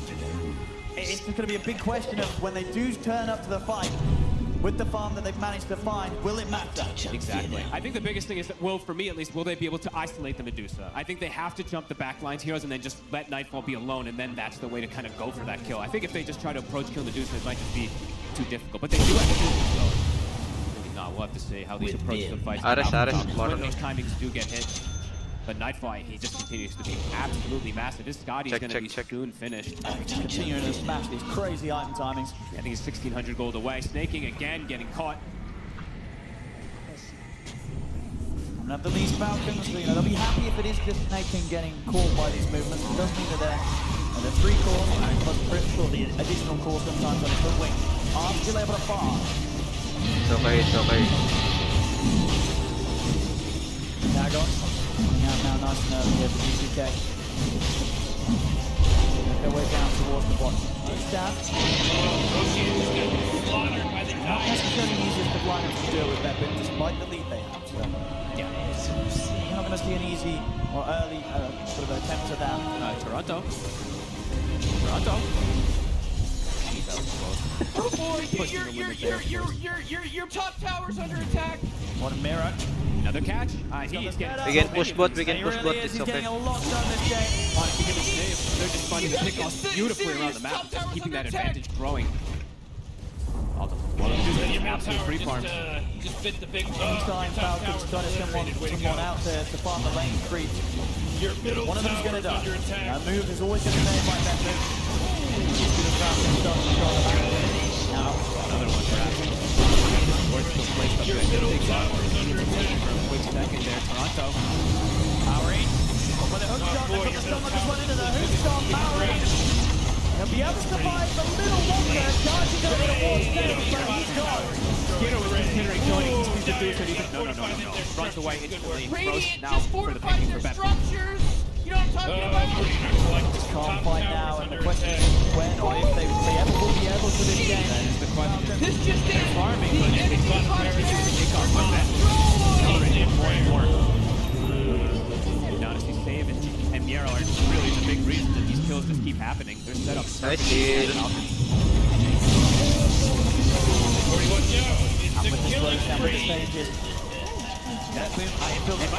I think they can, Nightfall can sort of just step up to the high ground. Push mid. We can. They're all dying. What do you do if you're Falcons? How do you stop them from pushing? That's going to be the question. We'll have to see how they answer it. Because so far, it's literally just been them absolutely avoiding everything so far for the last 26 minutes. And yeah, look at Amar's heat map. It's literally just him playing on the bottom, trying to farm and catch up. He's trying, he's cooking, as the kids would say nowadays. I never heard you say that before. But that's what it is. That's what he's doing right now. Crit again. Look at these catches. Miero and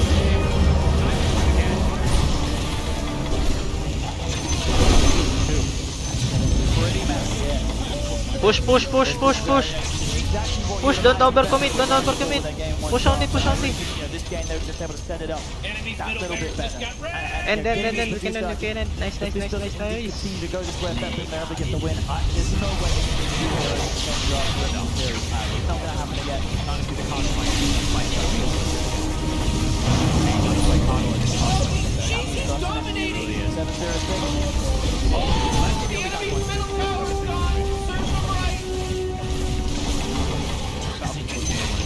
Push.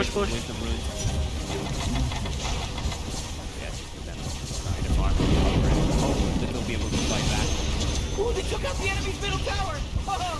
Very much. It could be one of those games that when the push comes in, turn up, they have one fight, and if it doesn't go well, it's probably game over.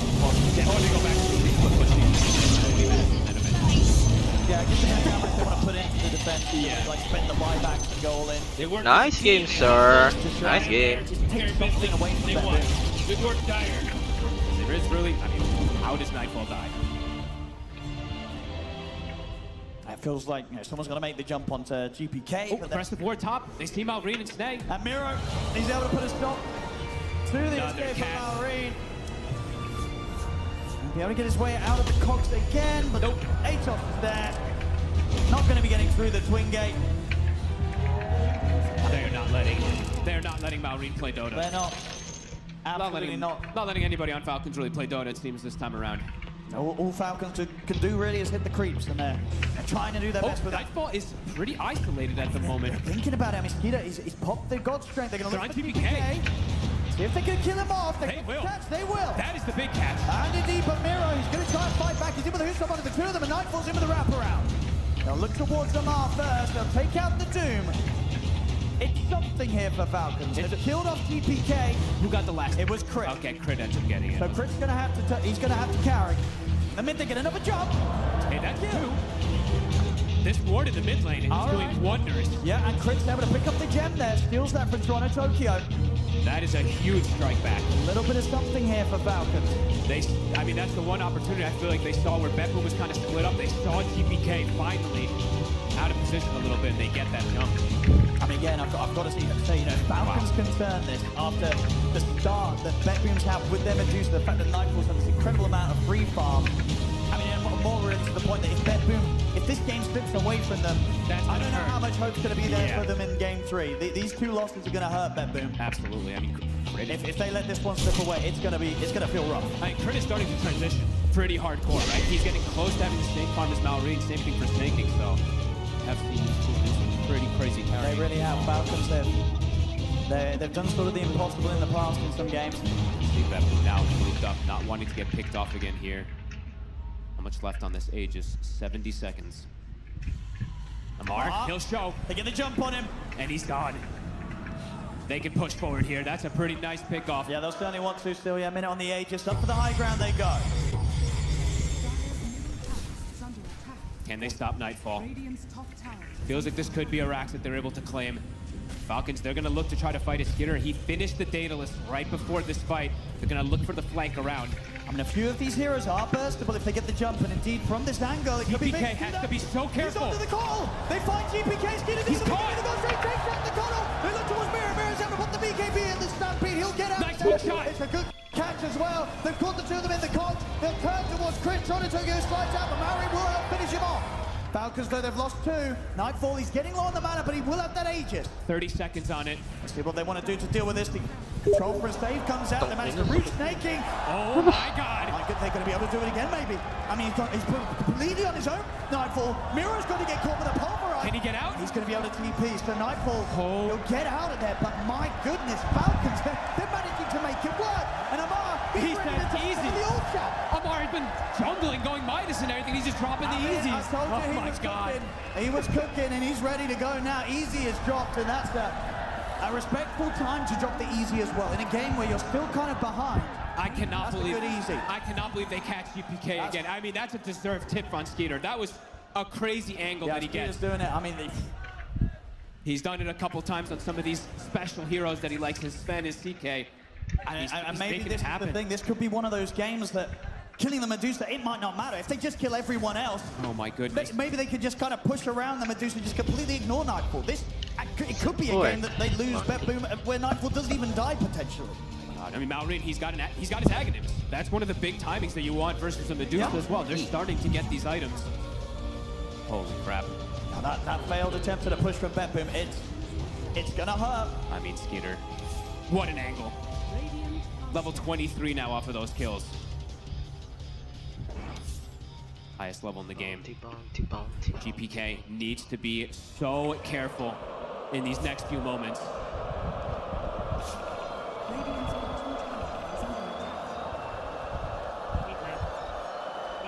Come on, Code. Come on, he's taking forever. Come on. Chug it. Alright, well, he doesn't want it. No, come on. He just doesn't want it. Is he okay? He's focused on the game. There we go. There we go. God Strike back at the ready. All right. That's BKB now, GPK. Okay, has one tool to protect himself. But if he doesn't get it off, he's got to be quick with the reaction. He's got to be quick. He's got to be ready to press that. And there are ways to pierce through it, of course. There is a Primal Beast, so has to be very wary of his positioning. A smoke comes out, but it's under vision. The last 4 seconds of this ward does see it. Ooh, and there's a full satanic on Skeeter. And let's see the angle of approach. Amar, he now also has the BKB, so he can actually survive in these fights too. Let's have a look. For the first time in this game, I believe they have the gold lead on the side of Falcon. It's coming up to it, at least very, very close. Okay, bouncing back and forth.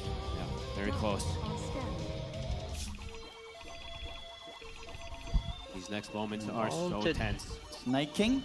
Mounted. Easy. Can he actually get away? No He way. cannot. Hook shot, dead shot, all the shots hit. Kaso mas maganda yung persona 70 seconds. No Marana. It's quite a long time. Lanes not in the absolute best position here. And immediately Falcons just go to shove those lanes out. Maureen going for the illusion. Can they catch him here? Nah, not quite. See where they want to look with. Or with the push hit. Now bet boom. Skeeter approaching 25. He's very, very close to it. Ganda ng ult ng bench. Highest level in the game by 3 levels now. Maureen also somehow matching the Medusa's levels. And as we saw, you know, whilst killing the Medusa might not be an option, killing everyone else certainly is. They've got the damage now, Falcons. They're in position here. No Mirana, but looking potentially to catch them off guard. A nice scan comes out from Bat Boom. They'll know they're here. What's the next item coming out? Is that a shard? Okay, just a casual shard for Skeeter. Bat Boom. Much more tentative now with the approach. They know that these fights are not as easy as they look to be 5 minutes or so ago. GPK needs to stay so far away from the start of these battles. If he dies at the start of the fight, it's going to be disastrous for Bat Boom. Falcons. Out for now. Yeah, Skeeter, there's the 25. He's got the MKB queued up. Albert Dunham, Maureen. Hurricane Pike for Crypt. PKB for Knife. Big items being picked up on both sides. Falcons definitely getting some that they probably feel pretty good about after the early state of this game. A lot of ways to prevent this Medusa from dealing that damage now. Both with the Aghanims on the Primal Beast plus that Halberd. Maureen is going to be annoying now. Oh, and there's going to be the smoke on smoke. Who gets which angle? Can GPK protect himself? Is going to be the biggest question, at least for me, for the side of Bat Boom. Yeah, I mean, Skeeter's initiations last few fights have been crucial. See if he can do it again. He's leading the way here with Crypt and Amar. I love it. He'll show himself first on the tower, Skeeter, and it's going to mean he gets caught by a hook shot. They're trying to jump the backline at the same time, but Nightfall charges forward here with the Stone Gaze. They'll look towards Amar. Amar's under the cover of the Moonlight Shadow and the BKB. Stampede's popped as Bet Boom. They're kind of getting split up because Save on the backline gets jumped by Maureen. Skeeter sees his target. And Skeeter, he'll go for the easy ones first. He'll look for Toronto Tokyo, takes out the top one. Still though, Nightfall doing a lot. The disarm comes to an end. He puts the BKB. They're right, Nightfall. He's trapped. Skeeter's over to kill him off. And Nightfall is out. He's in trouble. For the DP out, Nightfall will make it away. Only just. But again, it's another fight where Falcons, they get 4 other kills. As they kill off Toronto Tokyo twice, and they get saved, and they get Miro. How do they keep doing this? They just jump in, get these targets, they isolate. GPK's actually hitting the whole fight, but he still gets doomed. Yeah. He couldn't play his part in that.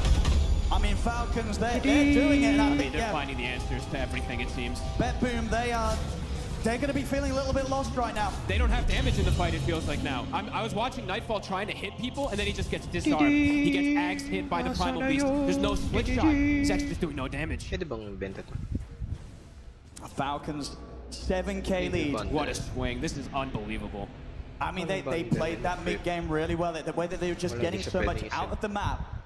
I mean, that whole mid situation in particular, that one ward where they catch GPK the first time into the second sequence, it's having a snowball effect. And again, just Amar, you know, he's getting in their head. This game, like in the first game, where they really try and bully him, slow down his game, but he just, somehow he always knows how to get back in it and back on top.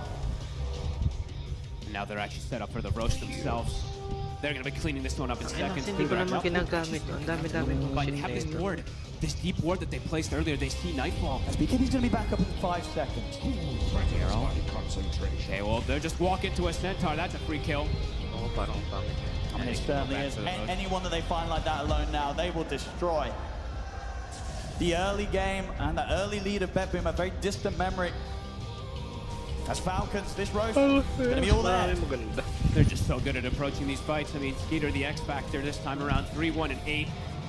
Perfect angles. And now we have Aegis and Cheese. I mean, Malrine felt pretty unkillable in that last fight. Now throw Cheese on top of him as well.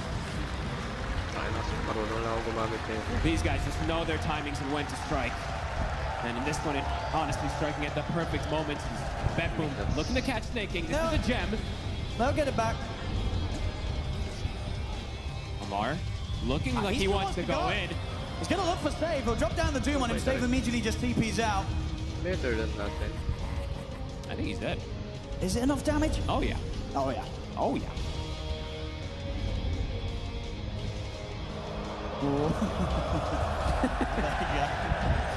And it's it. He was waiting for it. I mean, the fact that he could just jump in for 4 heroes, you know, the power of Doom, of course. That feels bad. It's rough. He's like, well, he's like, I can't do anything about it. Hands off the keyboard. Accepts his fate. Yeah, it is what it is. One for one kickoff. I mean, I feel like for BetBoom now, it's probably the plan is going to be, hey, well, we probably need a Divine Rapier sooner than later on Nightfall. But he's just not, he can't attack, though, is the problem. I'm just seeing the halberds and everything. It just, they have the answers, Owen. Really seems like they do. There's another item coming out for Skeeter and an amp damage. He's got the MKB. Last fight, Nightfall was just getting shredded by the cleaves in particular. Now, Skeeter can actually just go for the full. Yeah, they can now kill him. Yeah, they can just full target him. Style lock.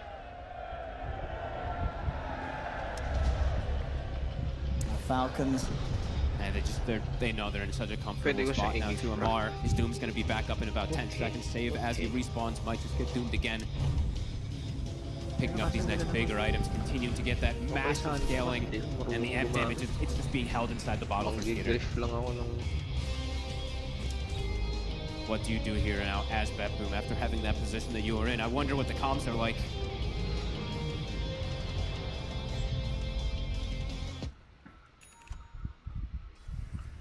Full data list now for the Deuce, getting any type of damage that she can. Still, I mean, seems Save also getting some nice items, but just it feels like they just can't stand their ground and attack at this point as Falcons looking for an angle. BK, oh my god, they're on top of him! Found him again! Oh my goodness, how do they keep doing this? And they get the gem back. They saw the Illuminate coming from an angle. Skeeter, no hesitation. He's gone. He's gone for 80. I was spending up, I believe, on those Dagon upgrades. Forcing the glyph. I mean, in the trees. I mean, they're ready to go in the trees. They're looking at Miro. It's the BKB. He's doomed. Is he dead? He's dead. He's dead. 100%. He's not. He's going to have to accept his fate as well in the Falcon. And he has no buyback either. This is insane. This team. Well, this team's crazy.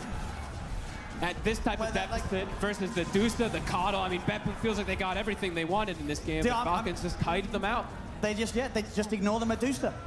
It doesn't matter how much gold she's got. If they just ignore it, they control her, as you say, with his arms and such. I mean, Nightfall, he hasn't died, and maybe he won't. But maybe this is the turnaround fight. Amar has jumped in. Get some good catch. They can get Marine as well. Marine's pretty tanky. He's in on top of Save. Save full fall. Hook's got across the front. They'll be able to control Marine. He's still tanking it up. Skeeter's now in. He's ready to back him up. He jumps in. Marine is just not dying. Finally, he falls. See now, Skeeter, he also got himself in a bit of a rough spot, but he has got Aegis and he has got BKB. Nice 4-step from Snag. I mean, they're thinking about chasing this BetBoom. There's God Strength in 1 second. They just can't get the catch. The rest of them are out there. Skeeter's able to back away. So BetBoom will keep the game alive and push back Falcons a little bit. Especially when they lost 3 heroes kind of quickly at the start of it. They're at least able to punch back and get some nice kills. And Nightfall got the last hits. Let's roll. No, saved it. A little bit of breathing. Nag-siren lang, a little bit. Looking towards the Swift Link next. Level 25's been hit as well. So he does have the modifiers. It isn't broken, of course, with the Primal Beast. Aha! Nag-siren. Able to get him with the BKB Stone Gaze, that aggressive blink. I want to see with the Swift Blink and just be in position to do the damage before Falcons are able to control it. I want to see some, like, I mean, they don't have one actually. I was checking on the supports, no Solar Crest or anything to buff him up. I feel like usually we see, especially when it's like a 4 protect 1 strategy, they're trying to enable that boost for more and more, but the support's a bit built for themselves completely on the side of BetBoom this time, besides the 1-4 step. It's an Aghanims on Toronto, Tokyo, so yeah, no extra steroid for this Medusa, while on the side of Falcons, Skeeter's constantly getting Solar Crest and whatnot, so. We're seeing, Falcons being able to swing the game back into their favor. Now it's up to BetBoom to see if they can get it going back their way. I mean, Nightfall still very farmed to the top if he's able to attack in the fight. Well, 25 now hit also though for Amar, and does he have the refresher? He does, so 2 different Doom targets could be coming into play in the next one. That's just hard though, because I mean, Esquito is just an absolute beast on this thing. Yeah. And he's still got space to grow, of course, with the Axe and the Moon Shard. Let's have a look, yeah, 25. Mutants online. BetBoom stepping out of the base. They had good success inside the base when Nightfall was able to get those attacks off. Outside could be more difficult. I mean, and again, they're sort of living on the edge. GPK continues to spend up. He doesn't want to hold back and Anyways, stay nice for game, buyback.